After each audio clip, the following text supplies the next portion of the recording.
Yo, what it do, y'all? It's your boy Fly Capone, aka Chef Fly, and this is the Real Talk Podcast Show. Y'all give it up one time.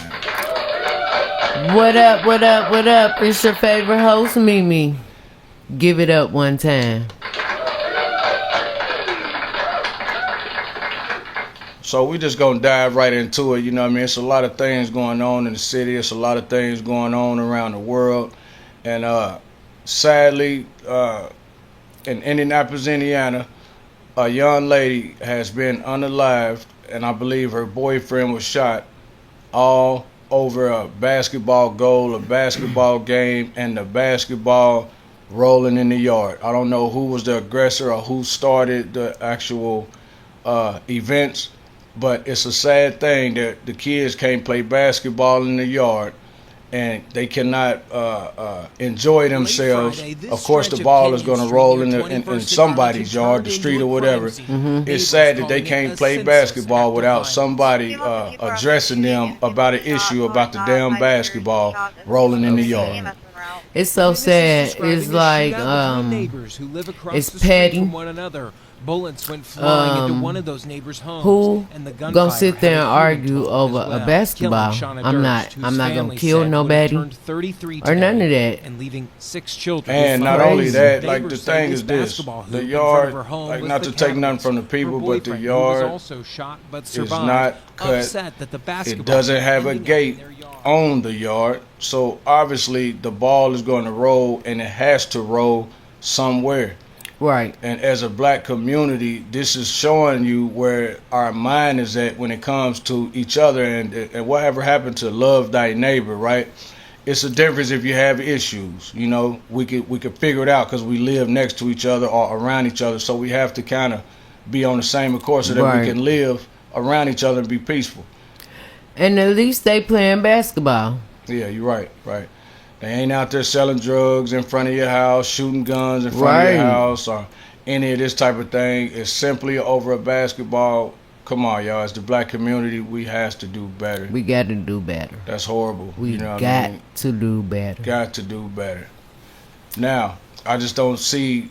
I don't see it necessary for somebody to lose their life. And first of all, let's say condolences to the family. I believe the woman's name was Shauna Durst or something like that. I may be saying it wrong, but they say Shauna Durst. I think she was a mother of 6 children. Yes. So we want to say condolences to that woman and her family, you know. Condolences. And it's a sad thing that woman had to lose her life, and now her children have to live without her, all about a fucking basketball rolling in the yard. You know, that's horrible. You know it's what I mean? Horrible. The world is definitely in a dark space right now when it comes to the black culture and the black community and black people as a whole. We got to learn how to stick together. We most definitely do, people. We got to stick together, for real. It's getting out of hand, y'all. What we going to do about it is up to us. You know what I mean? Mm-hmm.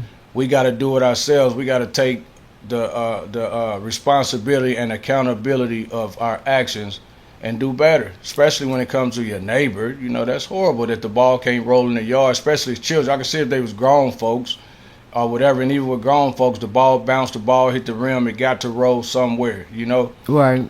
And I just don't see that being a necessary thing about a ball rolling in the yard. Somebody had to lose their life, you know? That's horrible.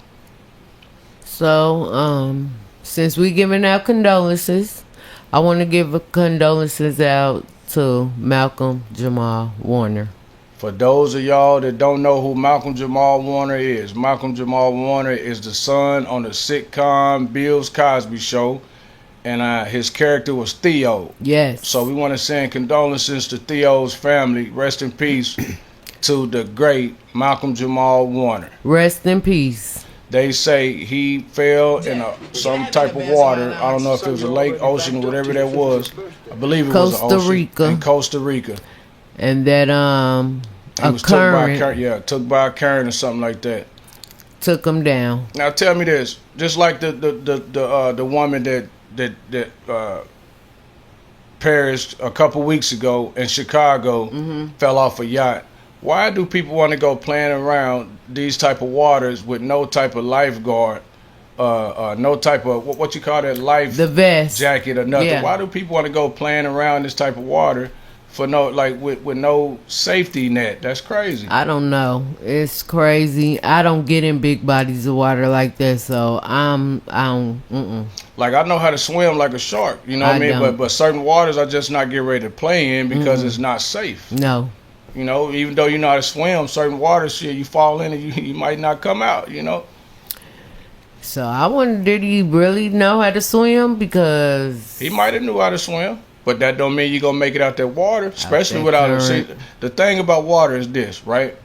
With a life jacket on, if you fall in the water, you don't have to get restless and keep, trying to fight your way out of it. Because the moment you do that, that's when it's over. Because once you get tired and you can't hold yourself up, now it's over. But with a life jacket on, you fall in the water, you're probably going to panic, you know what I mean? But you can float it out until somebody make it back to get you. So that's the big thing about having a life jacket on you when you're dealing with these big bodies of water. Right. Always keep your safety net, which is your life jacket, because you just never know what might happen. The boat could capsize or anything, you know? All right, so in today's news, we have Beyonce. One of her trucks was was broken into. Yeah. Rather. Yeah. And they stole some hard drives with unreleased music. My thing is think this. About that? I think that, like, the star that she is, as big as a star she is, I just think your property, which is the materials that was in the truck that got stolen. Not only the materials, the truck itself should have been highly guarded due to the fact of the level of celebrity that she is. There's no way she should have been pulling or parking anywhere that people have access to her property like that. So for me, that was a foolish move on her behalf, or whoever parked the car there. It was a foolish move.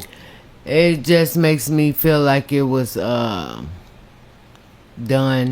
on the inside. It definitely sounds like an inside job, because not no regular people is gonna. I mean, I ain't gonna say people don't break in cars and stuff, but it's for, like I say, for her level of celebrity, those cars wherever she parked had to been guarded by some type of something. So for whoever got in her truck and was able to access it like that, they definitely had to have some type of connection to even be back there wherever those cars was at, you know? Right. So it definitely sounds like an inside job to me. And if I'm not mistaken, they said that it was two dancers. They stopped at a gas station or something. And when they came out, or a restaurant or something, and when they came out, the window was busted. Oh, so see, I'm thinking that the car was parked like she was on, like wherever she was doing a show. No, they was in this. So they was at a restaurant or something. Right. See, I'm thinking that the truck was parked somewhere, like while they was performing, doing a show or something. So I had it wrong. Don't all those trucks get drove by security? Because they the big black truck. Yeah, well, I'm quite sure that it had to been getting drove by somebody. I just don't see her. Right. I don't see her driving. I just don't see the dancers driving these trucks. You're right. It's always security. So we hope you get your property back, Beyonce. Whatever they stole, whatever they got, we hope you get it back. You know, and this is a lesson learned, that whoever was driving the truck or whoever was in possession of the property when it got stolen, it's a lesson learned. But it definitely sounds like an inside job to me. Right.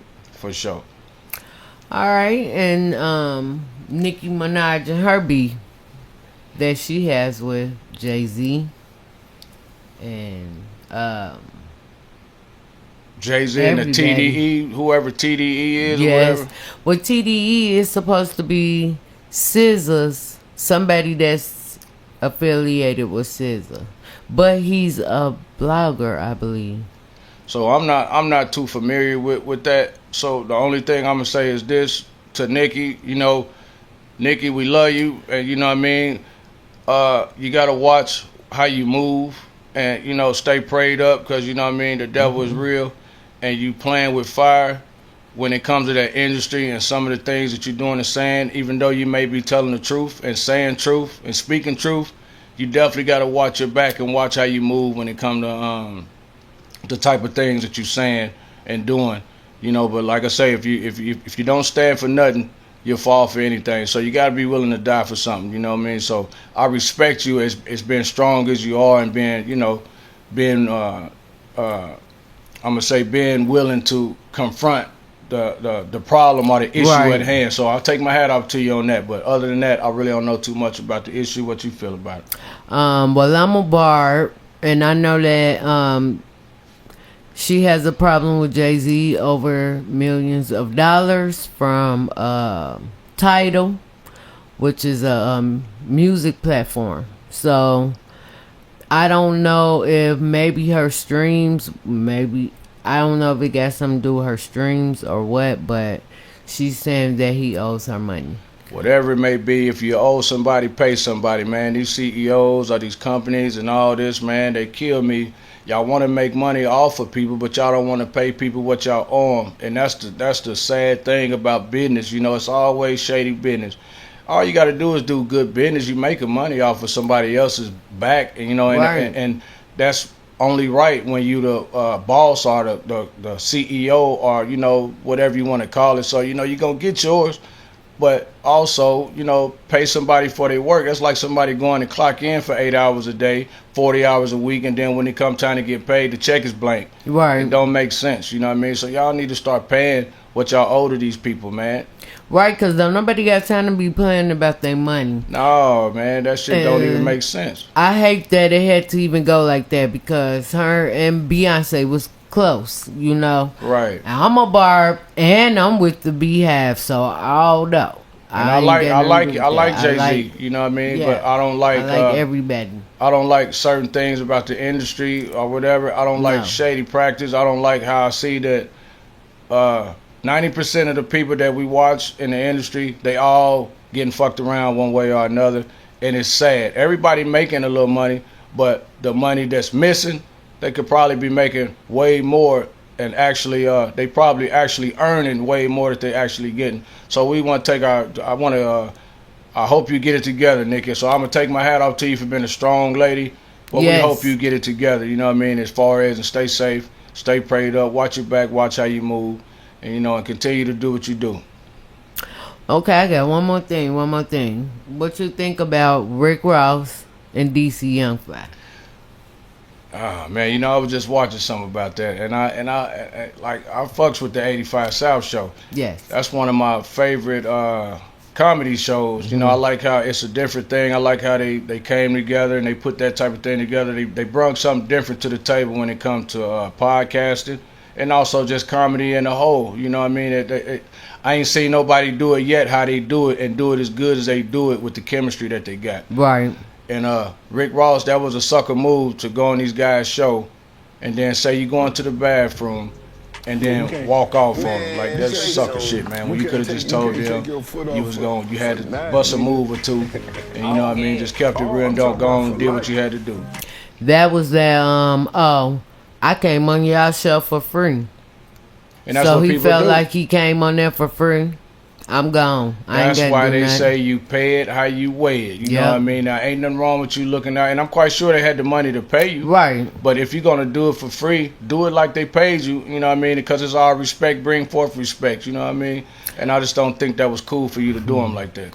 I felt like he was getting jabbed on too bad. He had to get up out of there. They definitely was digging in on him just a little bit, you know. Just a little bit. It wasn't even bad. Yeah, I think he felt like they was getting ready to get on his top for real. So he said, "Let me go ahead and put a break on this real quick before these niggas get on my head for real." You know what I mean?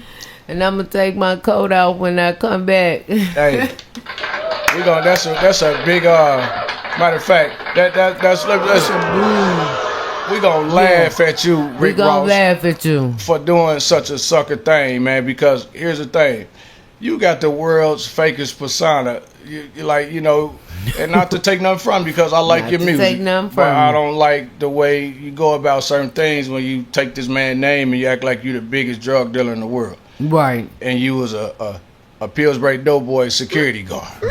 Now listen, now his baby mama already be going in on him. So, you know, and we ain't saying that there's no hater. Like I said, we rocked with you, Rick, but, you know, certain things, man, you just can't do, man. You just can't do. You know what I mean? And I don't think you did the 85 South show.